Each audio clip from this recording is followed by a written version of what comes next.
What's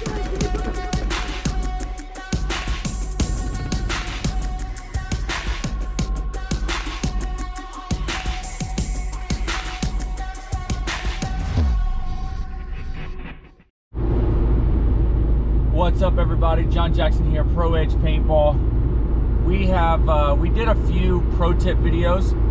That was last year around World Cup when we were around BJ and my brother Matt, and they both did the little pro tip video. And so I've been meaning to do mine. So I've got a few questions that people have asked me, and I just want to cover those. I appreciate you guys watching and checking in.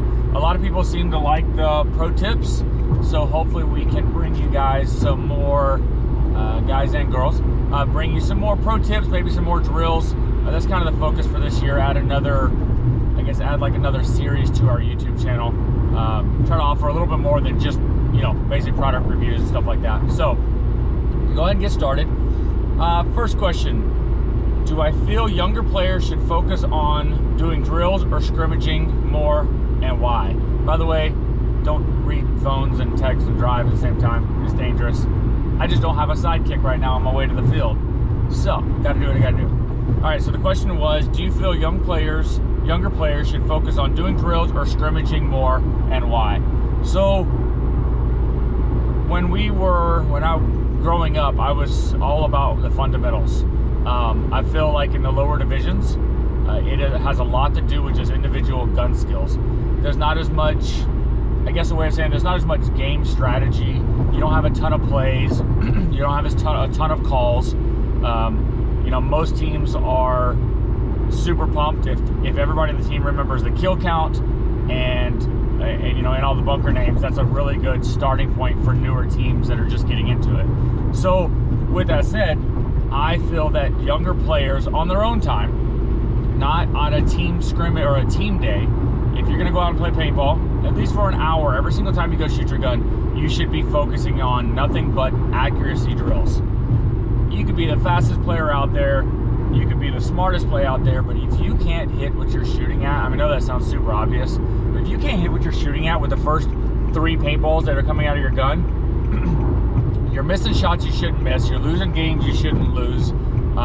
It's just not, you really got to take care of the fundamentals. In your basic 3-on-3 format, I don't feel like it's, the break of the game is you're going snake off break, running and shooting, shoot the guys out on the way in, dive in and snap shoot everybody out of the game. I don't really think that's how it's going to happen. It's a lot of people are going to take 3 conservative spots, and you are going to physically gunfight out of those spots until you move to your next spots, and then you're going to gunfight. So one of my personal rules on any team that I try to help out, I try to make sure that everybody's focusing on what you're going to actually do in a game over and over again. Some people love to do snap shooting drills, I think because it's the easiest, you're not running around, but also because you can stand still, you can shoot a target, you can have quick success with it, and that's great. But in a game, if you notice the smarter professional players, they gunfight less than most players because that's a high risk. You're coming out into a paintball. You're physically fighting back and forth constantly, and you've got a high risk of dying. So I don't think snap shooting should be the focus of most players. I think it should be actual in-game situations. Maybe snap shooting at a pole, sliding into your spot and getting your gun up quick and shooting again to try to get that first ball accuracy. I think that is the biggest difference between pro and divisional is the first, you see some of these pro guys, they hit the shot every single time. Archie Montemayor, one of the most accurate players out there, Justin Rabikoff, my brother Matt Jackson. If you talk to anybody who's ever watched those guys play, their first ball accuracy is incredible. You look at them, you're probably getting shot if you're not tight. You're not playing quick and tight. So as far as back to the question, I think they should do more drills, and I think that they should scrimmage only on layouts. And when they do layouts, I think they should be focusing on teamwork. Again, the fundamentals, teamwork and learning the field. I don't think you should spend team days doing drills. That's like spending team days to go work out at the gym. That's kind of like, in my opinion, kind of like a personal thing that you should do, and not take away from the team. Team time should be spent doing team activities, in my opinion. So, but to expand on that, a couple drills that I think you should really be focused on. I do think snap shooting is important. I just don't think you should spend the majority of your time on it. There is a walking and shooting video that I do, and it sounds super lame, but basically give you an idea. It's all about working on your first ball accuracy. So if you guys go to our YouTube channel, we have a playlist on there. It's called Pro Tips. It's got other videos like this one, and it actually has a couple pro tip videos that I've done. And what it is you take 2 steps with your eyes looking either down at the ground or straight ahead, and you pick up your gun. And as you pick up your gun, you find a target with your eyes. So instead of looking at the target, picking up your gun and aiming it, the idea is you're trying to simulate, you're trying to replicate the idea that you're running to your spot or you're getting to your spot, you see a target that you have to quickly shoot, and you pick it up and hit it with that first ball. Anybody can hit a target. I say most anybody can hit a target with 10 paintballs. If you're still not at the point where you can hit a target quickly with 10 paintballs, then make your goal where you can hit a target quickly with 10 paintballs, and then work your down to the first 5 paintballs, and then work your way down to the first 2 paintballs. But this drill, I love it because it doesn't cost a lot of paint. You can physically do it between games without wearing yourself out and without costing yourself a lot of money. So you literally take a couple steps, you pick up your gun, you shoot a target. And when you're looking at that target, a lot of people like to shoot the netting poles. Netting poles are terrible for accuracy drills because it's vertically, a paintball drops, obviously drops straight. So if you're aiming at the pole up here, and you're aiming up here, but it hits down here, you're really only aiming left to right. You're only working on your accuracy left to right. Your vertical aim is not very good. So what I like to do is I'll pick a target on that pole, a black notch on the pole, a paint spot. That's one really good thing. If you've already shot the pole a couple times or whatnot, you can try to shoot that exact paint spot before. You have to be very specific on the horizontal axis and the vertical axis when you're talking about drills and accuracy, stuff like that, because everybody knows depth perception and the elevation of your shot when you see a barrel sticking out of a bunker or a goggle tip or an elbow from far away. You have to get that ball the correct x-axis, the correct height, and the vertical axis as far as obviously as the height, and where you're at on that target. So be very careful. But anyways, the walking and shooting drill is a great one for me. Do your fundamentals left-handed, right-handed. If you're as far as snap shooting goes, if you're terrible at snap shooting left-handed, my personal rule, as miserable as it sounds and as it actually is, snap shoot twice as much with your offhand as you do with your on-hand. You want to be as confident, because that has a lot to do with it as well. If you're not confident left-handed, then you're not going to be as good left-handed. You could be way better left-handed. I feel that some of the most clutch shots that I've ever made in some of our most important matches that I've played in my life, I've hit with my left hand. But if you said, hey, which one would I prefer to gunfight with, it'd probably be my right hand, because I'm just right hand dominant. So go on that one. And then running and shooting is one of those things I don't think a lot of people should spend a ton of time on. It's an advanced skill. But I would say third drill, if you had to pick one, maybe let's say shooting off break. We've had experience over the years, I've had experience over the years where your front player wants to shoot off break, but because they don't practice it and they don't do it a lot at practice, the team isn't confident in them doing that. So even if you're a front player, a lot of front players don't spend any time shooting off break. I would say practice shooting off break, because the more round of a player you are, I don't mean physically, I mean the more well-rounded you are as a player. If you can shoot off break and then run to the snake corner and then get in the snake, you're going to get more playing time. You're going to be more of an asset than the player that can only run fast with his head down. So again, shooting off break you do every single game. And shooting off break, I really think, is probably the most important skill that you can have success at, because if you shoot a guy off break or a girl off break and you shoot a player off break, you're talking about playing like a 3-on-2 or a 5-on-4 instead of, it just increases your odds of winning that game significantly. So shooting off break, I would say focus on that one. And again, be very specific about it. When I shoot off break drill, there's a local field, TXR Paintball, that I play at. They have spools. It's easy to hit a giant 4-foot spool, but every spool has a hole in it. Try to shoot for the hole in the center of the spool. That helps you at long distance, getting, again, your elevation on your x-axis, vertical axis, accurate, get your eyes trained for that depth, for that distance, and I think you should be very specific on it. All right, so sorry, going off on a rant on that one. That's a super important one for me. All right, next question. Also, we Our channel, YouTube channel, does a video every Tuesday and Thursday. Tuesday videos are tech videos. So if you're a tech person, you want to learn stuff, you can subscribe, get the tech videos on Tuesdays. And then Thursdays are either product shooting videos, review videos, how to set up your gun video. So if you're new and you're consider buying it, we walk you through how, when you get your first gun, how to set it up, what to watch out for. We do product comparison videos, stuff like that. So we're definitely trying to step it up, hopefully bringing you more videos. But don't forget to subscribe to this video right now. We really appreciate all the support and everything. And if you could share this video, if you found any help from this, take a second. If you got paintball friends on your Facebook or your social media, please share this video. We're trying to hit 5,000 subscribers this year. We just went over 4,000 January like 15th or something like that, 2021. So trying to hit 5,000, and the shares that you guys do on the local Facebook pages, paintball talk pages, all that good stuff. We really appreciate all the feedback you guys give us too. So, all right, next question. What advice would you give to players? This one says who are injured or aren't playing well at an event, but still want to be a part of the team. So I've had an experience, basically to clarify the question, let's say you're not playing very well, or you're a newer player on the team, but you're still going to the event, you're not really expecting a lot of play time. This question is saying, what should your role be? And it's really tough because it's a very emotional answer, or it's a very emotional decision once you get to the field. You may think you're okay with supporting a team and watching everybody else have fun and compete and play paintball because you want your shot to be good and be helpful and contribute.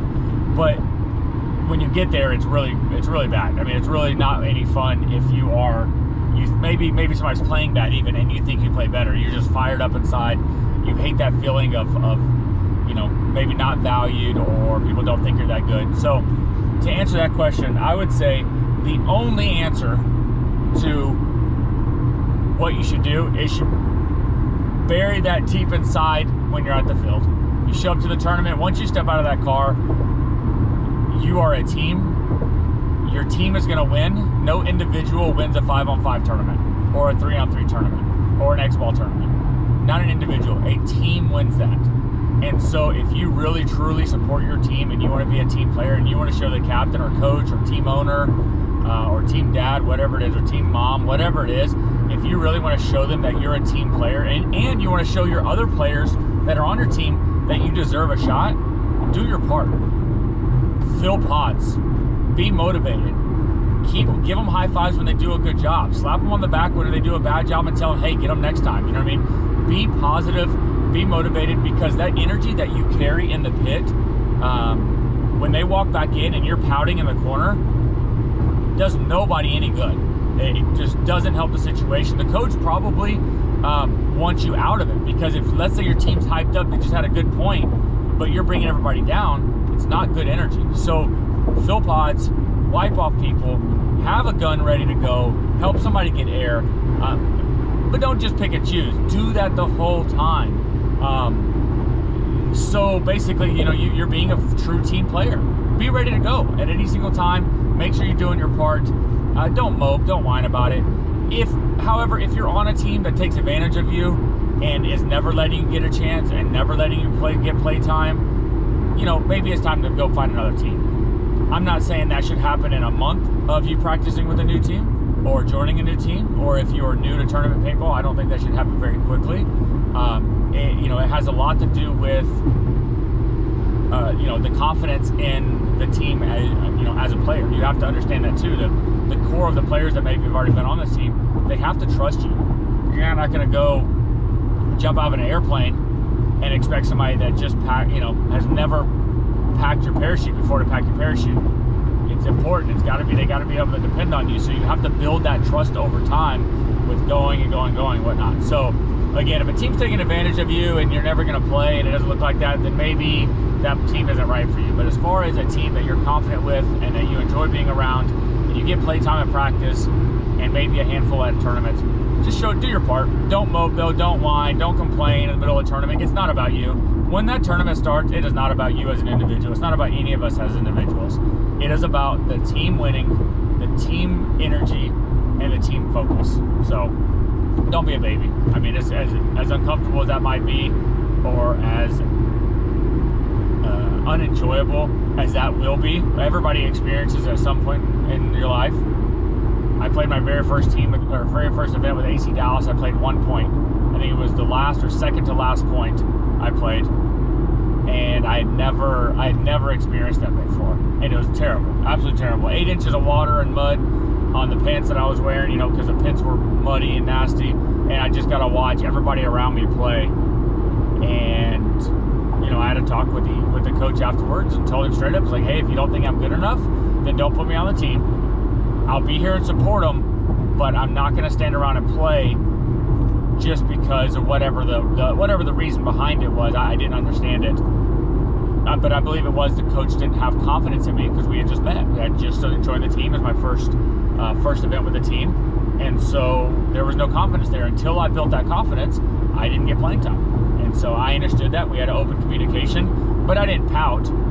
I didn't throw a fit. I didn't storm off, and I didn't quit the team. I made sure I went and communicated maturely. I didn't scream, you know, anything like that, maturely with the owner, and got it out of the way. So, all right. So hopefully that answered that question. All right. And then what is the most important mental or physical skill I would say a back center player should constantly improve on? This is kind of cool because I had a question the other day on my Instagram that a player said, do I do any preparation before I practice on a layout? So this has to do with a back player and just me as general. I'm a very technical player. I love knowing the field and how the field works and operates. But one thing I think a lot of players don't do is I treat a layout and a tournament. The tournament is the test. The practices are your reviews, your practice exams, your quizzes, whatever you want to call it. That's what your practices are. And I don't think players do that. I think all players are worried about winning too much in practice. Of course, the end game, the big goal is to win every game in practice. But if you win every single game, you're not learning. And again, you're going to use these practices should be to learn. So one important skill I think every back player should do, because you have to understand the field. I think you have to understand the field better than anybody, because a back player in the middle of the game can rotate left, down the Dorito side, he can rotate right, down the snake side, it can go up the center of the field. Where a snake player may never even see a Dorito bunker except for the people he's shooting at, he or she's shooting at. So I would say as a back player, first cool little tip that you can do on your own, and I think should be very important that you put into your routine, is you need to study a layout so well that before you play on it one time, before you even see the layout in person, you can turn a blank piece of paper over or the backside of your printed layout, and you can draw the entire layout without looking at it by memory. The reason why I think it's so important is you are able to now, in your head while playing, you're not trying to figure out the field. You know the field. You know at least where the bunkers are, so then your brain can put together the pieces. If you don't know that there's a gap between the snake 1 and snake 2, and you go sliding in and you die in the middle of your practice, I mean, you're going to learn, obviously, but imagine skipping that learning curve because you had the field memorized already. And so I think it helps your learning curve of knowing the layout 10 times faster. I even come up with spots that I think I can eliminate off break. I'm like, okay, well, that looks like a pretty good spot, or that spot looks terrible. There's too big spot and, too much stuff in the way. Don't think I can shoot that shot off break. So I kind of get these generalizations before I play on an event or before I play on a layout. But of course, you can't just be black and white and be like, oh, that won't work on the piece of paper, because obviously a piece of paper aren't 100%. But you want to study and get the fundamentals down, the positions of the bunkers. And so as a back player, you can do all that. As a physical skill, one thing I think you should work on, of course, is your off-break shots. You have to be able to shoot off-break right-handed, your strong hand, for most people, and left-handed. If you're left-handed, you have to be able to play strong with your right-handed. You can't just only always shoot right-handed. We played a team way back in the day that only shot right-handed off-break. No matter what side of the field they switched, it was kind of a cool idea. No matter what, they always shot right-handed, which is great for them if nobody ever picked up on it, but we did pick up on it. And we would run literally to like the 50 Dorito on the opposite side of the field. We did that 3 or 4 points in a row, won our match, because we scouted them and said, you gotta be kidding me, everybody only shoots right-handed? I mean, it's unique, and nobody would scout them, they could have done it. So be great at right-handed and left-handed, shooting off break, and then of course gunfighting. I think is super important. You have to be an anchor. You have to be dependable. and you have to be that last person alive on the field. If you're dying out of the back center spot, you're losing most of your communication for your team. You're the central piece that puts both sides together. So you have to stay alive, and then you got to get that kill off break. If you're playing in an event and you didn't kill a single person off break as a back player, you didn't do your job. I don't think you've done your job.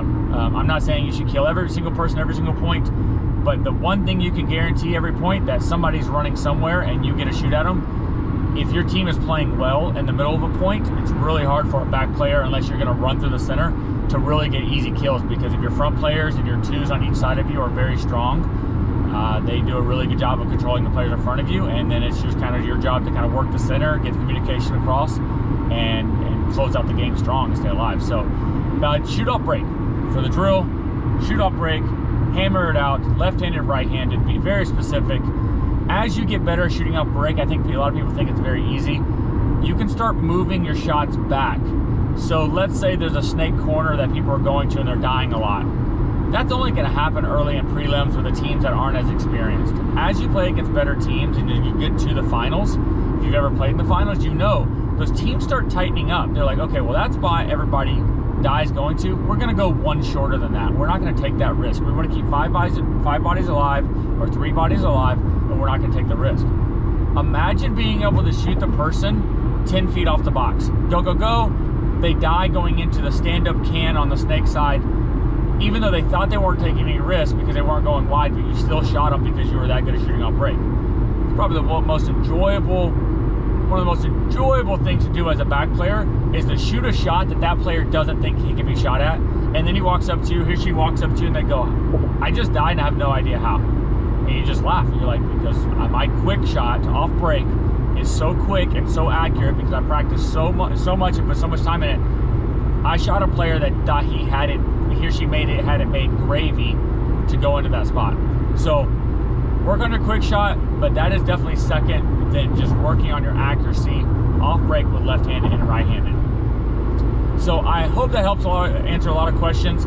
I know it's a little bit longer video, but as always, if you guys have any questions, anybody has any questions, you can message me on our Pro Edge Paintball Instagram at Pro Edge Paintball, or you can find me on Instagram at John Jackson _22, and I will be more than happy to answer any of your questions. If I don't reply back immediately, feel free to message me again.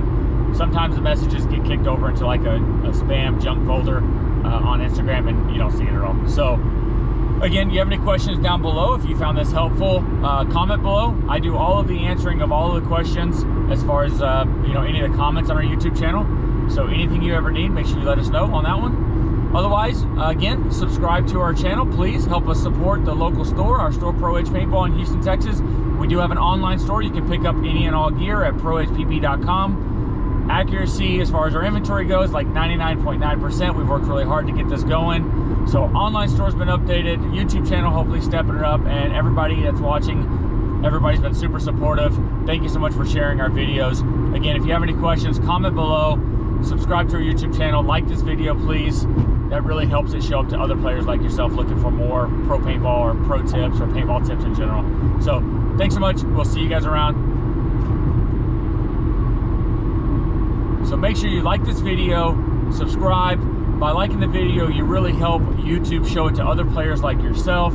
So we really appreciate the support. Other than that, I think that's everything wrapped up today. We'll bring more pro tip videos to you soon. Thank you so much for watching. We'll see you next time.